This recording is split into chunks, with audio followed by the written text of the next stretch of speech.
Abonnez-vous et cliquez aussi sur la petite cloche de notification pour ne rien rater de nos prochaines vidéos. N'oubliez pas de partager aussi la vidéo et de la liker. Afrique N24. La Turquie et la Russie vont livrer gratuitement des céréales en Afrique, selon Erdogan. D'après le président turc, Ankara et Moscou vont fournir gratuitement des céréales à plusieurs pays africains. En pleine crise alimentaire mondiale, la Russie s'était dite prête à livrer plus de 500 000 tonnes de céréales aux pays dans le besoin. Le président turc Recep Tayyip Erdogan a promis ce 4 novembre que la Russie et la Turquie allaient livrer gratuitement des céréales à des pays africains risquant la famine, après une annonce similaire faite par Moscou. Aidons les pays en développement, a déclaré le chef de l'État turc. Le président russe Vladimir Poutine m'a dit que nous devrions livrer gratuitement des céréales à ces pays, comme Djibouti, la Somalie et le Soudan, a-t-il ajouté.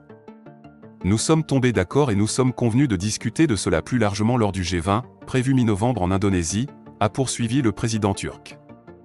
Moscou s'était déjà dit prêt le 29 octobre à livrer gratuitement 500 000 tonnes de céréales aux pays pauvres dans les prochains mois avec l'aide de la Turquie. 10 millions de tonnes exportées depuis le 1er août.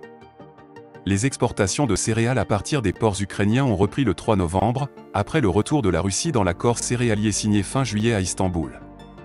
Cet accord, qui arrive à échéance le 19 novembre, a permis d'exporter 10 millions de tonnes de céréales et autres produits agricoles depuis le 1er août, soulageant la crise alimentaire africaine, une des conséquences du conflit en Ukraine. La Russie s'était retirée de l'accord céréalier après une attaque par des drones sous-marins sur sa flotte à Sébastopol le 29 octobre. Toutefois, en raison des garanties ukrainiennes de ne pas utiliser le corridor humanitaire maritime pour attaquer le territoire russe, Moscou a annoncé le 2 novembre son retour dans l'accord céréalier. Likez la vidéo si ce n'est pas déjà fait. Laissez aussi votre point de vue en commentaire.